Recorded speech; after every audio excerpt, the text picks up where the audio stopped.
my name is Vina, aka Miss WC Reader, and welcome back to my channel. So this is a conversation I've been having with some people for a while now, and as great as it is that young BIPOC children are getting more representation in books, I've also been noticing some of the problems with the narrative that publishing has been pushing in these stories, and I feel a type of way about it, so I wanted to talk about that today. So I noticed that in books for Black children, it's happening the most, but there are a lot of stories on the market right now with themes of racism, like a lot of stories, and they're the ones getting the most attention and promotion. And the whole point of diverse books is that these children deserve to see themselves in stories equally like the white kids, and that's not what's happening, because while the white kids are able to have these fun, whimsical stories, our children really have to sit there and confront issues with white people, and they have to almost be like freedom fighters against racism all the time, and that's just not fair to them. So I first noticed it a few years ago when you had all those buzzy YA books, and it's still heavily in YA. Like, I'm talking about some people are 3-4 books in to their career now, and they're still writing those big buzzy books talking about, well, this is what we have to write about now because it's relevant to the young children, or this was my experience. And I'm like, okay, but don't you also like to write outside of your experience sometimes? And the conversations aren't really getting any better. So I noticed that it's spread recently to a lot more of the middle grade, and I'm even seeing it in picture books now. And I recently saw a middle grade novel, and at first I thought it was going to be a fun book, but then when the full synopsis came out, I was like, oh, never mind then, because it was about a Latinx teen who works for an organization as a spy, except this organization is all about protecting people of color, and they assign her this job to infiltrate a white supremacist organization by pretending to be white and befriending the son of a white supremacist. Who is that for? Because I live in a Latinx neighborhood, and most of these children here are not dealing with white people and their racism on a daily basis. Most of the time, like, the white people they're interacting with is teachers, and they're like, we're putting these issues in front of them to have to constantly confront in their stories that are supposed to be fun escapism for them. Getting kids to read is hard enough, and then you only want to give them these stories where they constantly have to fight forces that they really shouldn't have to. It's not up to kids to fight white supremacy. That's not their job. And I find it so strange that that's such a heavy focus now. Like, I was reading a picture book the other day. The cover was adorable. I thought it would be something cute to buy my godson, but that also heavily featured racism. Like, it was just chronicling this little girl going around town with her grandmother, and they were encountering white racism, it seemed, at every corner. And it really felt kind of hopeless. And it's a picture book. There's not too much space for like a thorough conversation, and I just don't see what this book was supposed to do for the kids, really. Like, it wasn't a fun, uplifting story. I don't necessarily think we need to shove these harsh realities into their faces at such a young age where they can't fully comprehend what's going on. And I'm not saying I understand that the book had been based on the author's real life encounters, and I'm not saying that no one has the right to tell their story. You definitely have the right to tell your story, but be mindful of the stories you're telling and realize that not everything needs to be put on paper for children. You can tell your story to an adult audience, and you can tell your story in other spaces where people are going to understand. Like, that's a lot to put on children to have to sit there from a very, very young age, because picture book age is like, what? Is very, very young.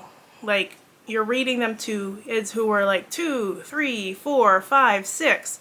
They're not going to be able to fully comprehend some of these concepts about anti-racism and racism that people are pushing in their faces. And it's very weird, because I'm even hearing about stories about children being involved, books about children being involved in protests, and I have a real issue with that too. So even a few years ago, during summer of 2020, there was like a lot of controversy about people bringing their children out to these protests, because a lot of these protests were turning violent, and then you're potentially putting the kids in danger. And things are happening around them that they don't necessarily fully understand. I feel like it's good to tell your children about being able to step up for themselves, but they can do their part from at home, where it's safe.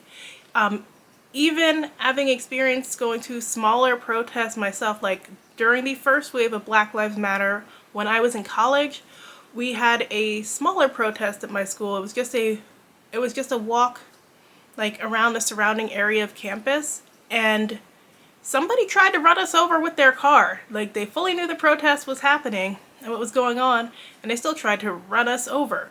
So you never know when that unexpected danger could happen, and I don't feel like it's a good thing to put children in harm's way. And it just didn't make any sense to me that now we're getting these stories that are like telling these kids to step up and fight, and I'm like, it's not their fight, it's the adults in their lives' fight. They deserve to have moments of just fun and innocence, because they're going to be fighting for most of their life. Some people have this idea that the young people are just going to solve all the problems with racism. And I hear people say it, and I think they mean well, but they don't understand what they're fully saying. Like with the recent book bans, so many people were getting online talking about the children are going to solve the book bans because they're going to seek out these books anyway. And we're like, but how are they going to seek out these books? They don't have the money to buy them on their own. They don't have the access to the bookstores to go behind their parents' backs and buy them. If people are banning them from these books from the library, so how are they going to get these books into the library? And even if they are into the library, a lot of kids have parents who will sort through their stuff, and if they find certain books, they will send them right back. And that's something that not a lot of people were thinking about, but people had to bring that to their attention. And it's just not the children's fault, like, responsibility to put all this on them to solve these issues. It's up to the adults to step up and do their part by voting in voting in local elections, by getting on the school boards, by doing everything that they can in their power to make sure that these stories are in the hands of kids, not up to the kids to do it themselves. And then also, I've heard people basically say the children are going to solve the problem with diversity in publishing. And please, if you think that, you have not been paying attention for a long time now. This new wave of pushing for diversity, it didn't just start. People have been pushing for diversity in publishing for decades. And publishing will go through these periods of time where they claim they're doing better by pushing a few books out to the forefront, and then they go back to their same shit. And that's not going to change anytime soon, partially because our world has not changed. And our world isn't going to change anytime soon. The children do not have the ability to solve racism. Like, that you don't understand. That is, institutional racism has been going on for hundreds of years. How do you expect how do you expect a group of young people to come in and fix that? And I think people are doing it because they're looking at a few extraordinary kids who are stepping up and doing this and that and feeling that that represents the majority of kids, and it just does not. And we should not be holding them to the standard of a few kids. It's great that there are a few kids doing what they can to promote equality, but I don't expect every kid to be an activist. And activism, I feel like in stories, is also very narrow, because we only talk about social justice in these books lately in regards to racial injustice, but social justice incorporates a variety of different things. Like, what something more realistic that I don't see depicted in these stories is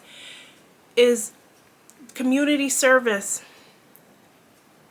So, like, when I was growing up, we did so much community service, and I still see a lot of kids doing community service now, and I feel like that never gets, or rarely ever gets, portrayed in books.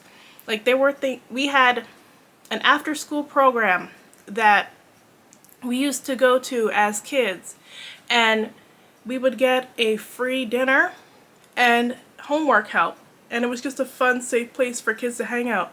Many of those types of programs still exist. Many of the kids, as they get older, get involved and help volunteer with them, and some go on to be adults who continue to volunteer with them. And I don't ever see that depicted in books.